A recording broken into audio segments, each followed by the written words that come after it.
Statement of Jonathan Sims, Head Archivist of the Magnus Institute, regarding exploration of the tunnels recently discovered below the archive. Statement given direct, 2nd September 2016. Statement begins. I've been going into the tunnels. Jane Prentice is dead. I know this. I have a small jar on my desk of what are supposed to be her ashes, though I don't believe it for a second. I think Martin just gave me a jar of dust to try and calm me down. Give me something to focus on for closure.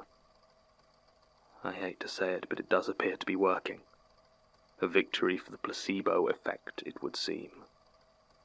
But that's beside the point. The worms have been cleared and incinerated, the floors and walls repaired, and the archive looks remarkably like it was never attacked at all. Unlike me. I've healed enough in the last month to return to work, but I'm told it's unlikely the scars will ever truly fade. Tim is still signed off. Truth be told, I could have stayed away longer. Probably should have, but I don't think the boredom was good for me. I tried to come back earlier, but Martin wouldn't hear of it. Almost threw me out of the archive. Is he hiding something? No, of course not. He's probably just legitimately concerned for my health. Why do I still feel like I'm being watched? I'd just about convinced myself it was Prentice, watching me in secret while she filled the walls with her writhing hordes. But no. She is dead and gone, and still, whenever I talk into this damn thing, I feel this. I'm being watched. I know I am. I'd think it was some aspect of the recorder itself, but it still happens even when I'm just reading these files. Not as strongly as when I'm recording them, perhaps, but still there. Is it? You know, I always despised those witnesses who rambled on, unable to stay on topic, couldn't give a concise statement. Yet here I am, mumbling my vague suspicions of being watched and completely ignoring the reason I'm making a statement of my own. I have been exploring the tunnels. It's been a couple of weeks now, from before I was officially back. If you listen to this, Martin, I'm sorry. I've gone behind your back to explore the tunnels on several occasions. I took the key from Elias's desk some time ago. I don't think he noticed. Since Martin stopped living in the archives, I've had ample opportunities for exploration by night. Part of me still wonders if going down there after dark was more dangerous, but the pitch black of those tunnels would be no different in the daytime. The only light down there is what you bring yourself. The first time I attempted to explore them, I had no idea. I brought one torch, and that was it. The lights in the archive were off when I arrived at the Institute. I hadn't been down here since it was full of worm carcasses. I'd never explored down here by torchlight, and the shadows were starker than I had anticipated. Every time I walked between the shelves, I swear I would see movement out of the corner of my eye. But when I turned, there was nothing. Obviously, there was nothing. Then I came to the trapdoor. If Sasha hadn't thought to clearly mark it with hazard tape, I'm not sure I would ever have found it again. But there it was.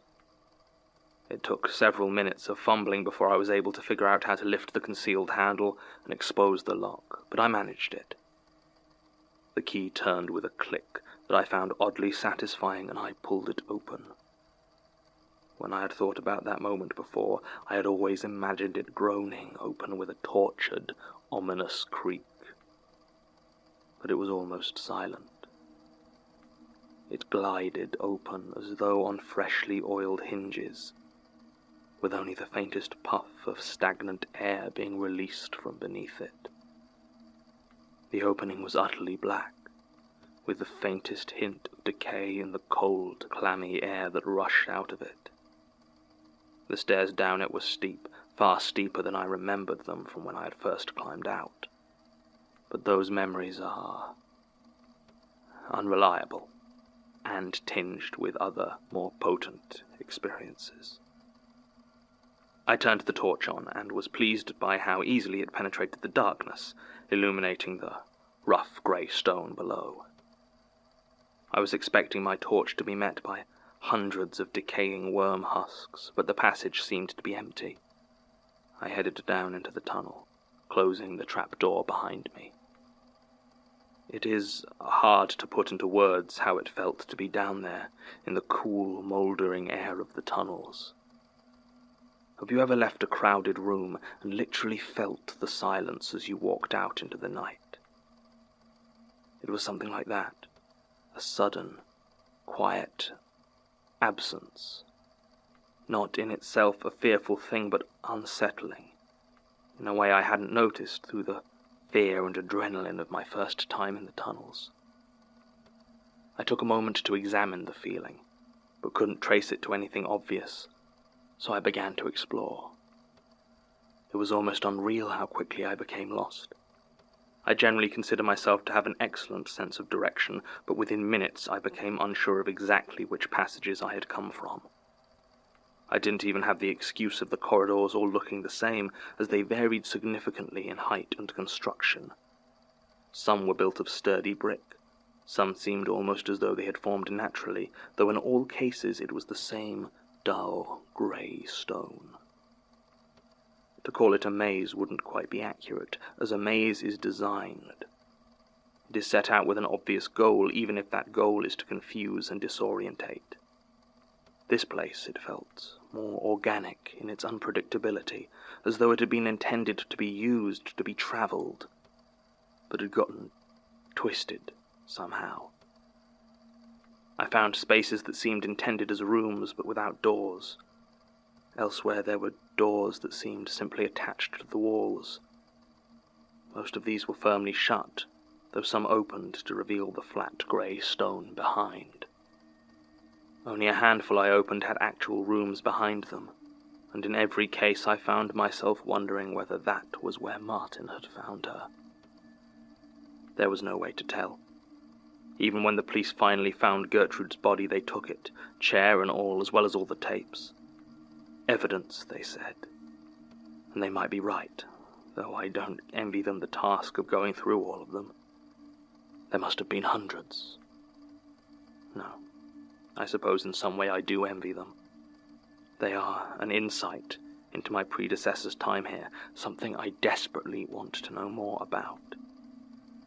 Whatever's on them, it must be important, because either she chose to hide them down here, or whoever killed her did.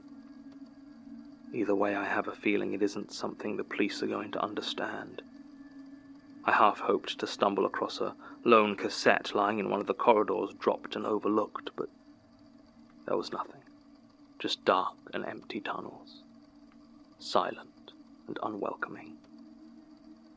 I foolishly didn't think to make a note of the time I entered the tunnels, so it was hard to say how long I had been down there, or how far I had gone when I found the first of the worms. But it can't have been more than a half hour. They were long dead by then, shriveled, stringy things like discarded sausage casing. And it was odd to see how clear a line there was between the wormless tunnels and those where they lay rotting. A clear line beyond which the cleaning crews had decided not to advance. When I crossed that line, I half expected the corpses to spring to life, turning their squirming heads towards me with a predatory lunge. But they were still. Nonetheless, I went slower through those deeper passages, picking my footing carefully so as not to touch them. The air was colder here, suffused with the faint tang of rot. I began to wonder how much battery I had in my torch. I had put a fresh one in before my expedition. I'm not stupid. But the more I thought about it, the more I realized that I don't actually know how long batteries last for continuous use in a heavy-duty torch. I hadn't even been down there an hour, but already it felt like the light it cast was weaker, somehow. And I realized how unsure I was of my exact route back. I decided I would rather cut my first trip unnecessarily short than risk being trapped down there without light. So I turned back. It was almost impossible to retrace my steps. I tried to remember my route using what vague oddities I could remember as landmarks, a burned door, a particularly warped corridor. But trying to find them again was useless in the winding passages. In my increasing panic to find the way out, I almost forgot the things I had originally gone down there to look for. Then I found the circle of worms. When Tim had first described it, I had only half believed him. I'm sorry, Tim, if you're listening, but the CO2 had done some strange things to you at that point. He had the right of it, though. By the time I found it, there was little left but a thick carpet of dead worms, but a few were still embedded in the wall, providing the clear outline of a circle. The ceiling was higher here, and all told it must have been about 10 feet in diameter. Its size was not the most disconcerting thing, though. Inside the circle, the stone was wrong, somehow. Solid, but oddly wavy, like chocolate that's melted and then rehardened. It took me a minute or two to work up the courage to wade through that shallow sea of filth, but I did. And when I touched the warped wall, it felt soft and porous, but stable. I turned and left, but not before noting that another path also appeared to have been pushed through the worms on the floor, though when it had happened or who had made it, I couldn't say. It took me almost another hour to find the trapdoor again. My torch showed no signs of giving up, but I was still on the verge of panic. My hands were so slick with sweat that I fumbled several times with the handle before finally pushing it open bodily and falling through it onto the floor of the archives. It was about 3 in the morning by that time, and I had managed to open a few of my partially healed wounds, so I headed home to rest. It turned out the trip had taken far more out of me than I had thought, and it was almost a week before I felt like I might be up for another excursion. This time, however, I decided that I was not going to take any chances. I packed 3 torches, with enough replacement batteries to last for days, food and water in case I was down there longer than expected, a box of white chalk to clearly mark my way, and the largest knife I was able to buy at short notice. The first time down there I had, on more than one occasion, been almost certain that I could hear sounds of movement from further into the tunnels. At the time I had convinced myself it was simply a combination of echo and my mind playing on my fears, but on the chance there was something down there. Well, I had my doubts how effective a knife would be, but it certainly eased my mind. Beyond that, I made sure to take one of the smaller CO2 fire extinguishers from the archives. I was determined that any surviving worms would not be so for long. Again, I waited until nightfall before letting myself into the archives and heading down into the tunnels below. Almost as soon as I got down there, I started marking the walls and intersections with white chalk arrows. They pointed the direction I'd come from, the direction I'd need to follow when I wanted to leave. If there was anything down there and I had to flee, then I reasoned all I would need to do was follow the chalk arrows back to the entrance. For a while this worked. Once or twice I discovered I had inadvertently made a loop or gotten turned around and was facing one of my earlier arrows, but it was a relatively simple matter to correct it. I also set up my watch, so I had a clear idea of how long I had been down there. After a half hour I had gotten far deeper than I had in my entire first expedition, and gotten past the empty area into the tunnels still lined with dead worms, and then beyond them to those tunnels wholly empty and, apparently, undisturbed since the days of Millbank Prison. I had done what research I could on Millbank. First proposed and designed in 1799 by Jeremy Bentham, a philosopher who wished to test his theories of the panopticon prison, where cells would be arranged in a circle around a single central guard tower, so all cells were observable at once. It was to have 6 such areas, arranged in hexagons, giving it from the air the shape of a vast, angular flower.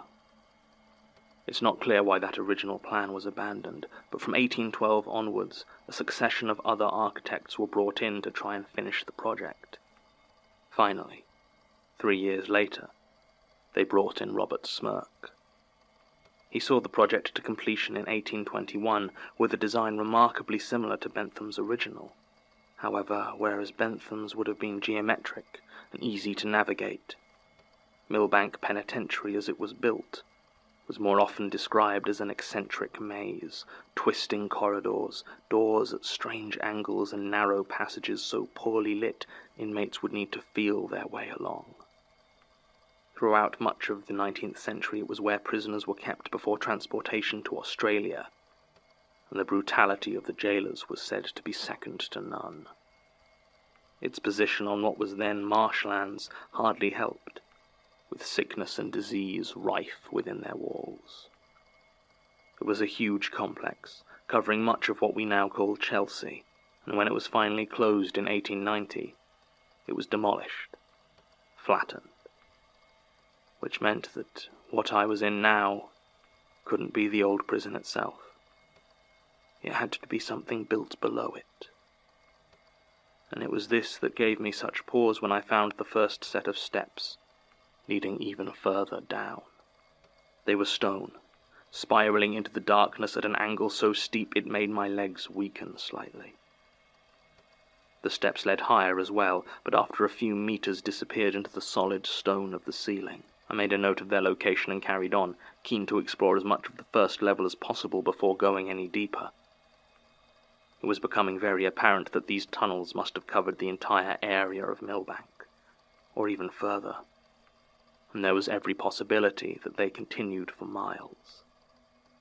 I had seen little down there of note thus far, something I will admit gave me a pang of both disappointment and relief, and took a short break to drink some water and compose myself. It was shortly after this I found the next staircase. It was identical to the first in material, in construction and look.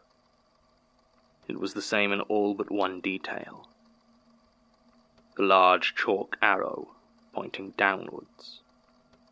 I'm sure I don't need to say that I had not drawn it. My own arrows were jagged, workmanlike things. This was curled and neat, pointing the way with a flourish. That was when I heard the noises again. They could have been footsteps, I suppose, but if so, they were soft, quiet. Was someone running around those tunnels barefoot? I froze in place and listened, but the noises did not return, and I gripped my knife. I am not a brave man. I believe I am starting to come to terms with that fact. But I am, in certain circumstances, a very stubborn one. And there was something inside me that made the decision that I would rather die at the hands of some tunnel-dwelling beast than work above without knowing what it was. Maybe I'd be lucky and find a crazed, gun-wielding madman a convenient killer for Gertrude. I can almost hear my assistants chiding me for not turning tail and running there and then, but it's hard to fully explain the borderline mania that gripped me when I saw that arrow, mocking and inviting all at one.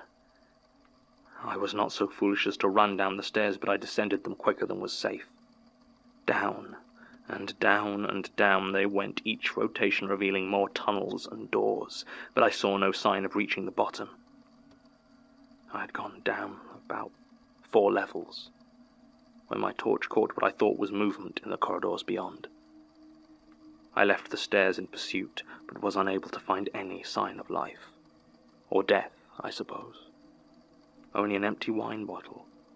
The label all but rotted away, but the year was still legible as 2003. The passages here were more pronounced in their difference than the ones further up, some being so irregular and seamless as to almost seem organic, while others were almost unnervingly square and regular, with sharp angles and precisely laid bricks. It was in one of these that it happened. I had continued to mark my route with chalk and was scratching an arrow into a particularly flat wall, when I looked up to see the turning ahead of me was no longer there. Instead, there was simply a dead end. I could find no sign that there had been any movement, nor had I heard anything. I turned back and immediately noticed that the wall opposite me was closer than it had been before. I took a step back in shock, and my feet hit the wall behind me. The passage was getting narrower, though I could not see any movement. I stood completely still, and for several seconds there was silence. Then, from somewhere in the darkness, I heard a single word, clear as day. Leave. It was spoken simply, without intonation or threat, just a command. So I did. I began to shuffle back as quickly as possible the way I had come, keeping my eyes open as long as I could. As every time I closed them, the wall seemed to get even closer. By the time I reached the stairs back up, it had almost pinned me. I fled back up the stairs, followed the arrows I had left back to the trapdoor. It took me barely 10 minutes, but I was moving faster than I would have thought possible in those cramped tunnels. I locked the trapdoor behind me and placed the heaviest objects I could find on it. I have not been below the Institute since then. It took no small amount of consideration to decide I should officially make a statement. I did not think to bring the tape recorder with me. I suppose I've gotten out of the habit during my recuperation. I am no closer to determining what is lurking down there than I was when I started. If anything, I have more questions. Why point me downwards only to then demand I run back? Was it some sort of trap? A test? I don't know. But right now, finding whatever secrets might be lurking in those tunnels is my primary concern. End recording.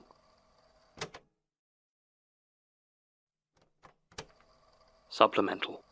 I don't care about the tunnels, or the secrets they might hide. That's not strictly true, I suppose.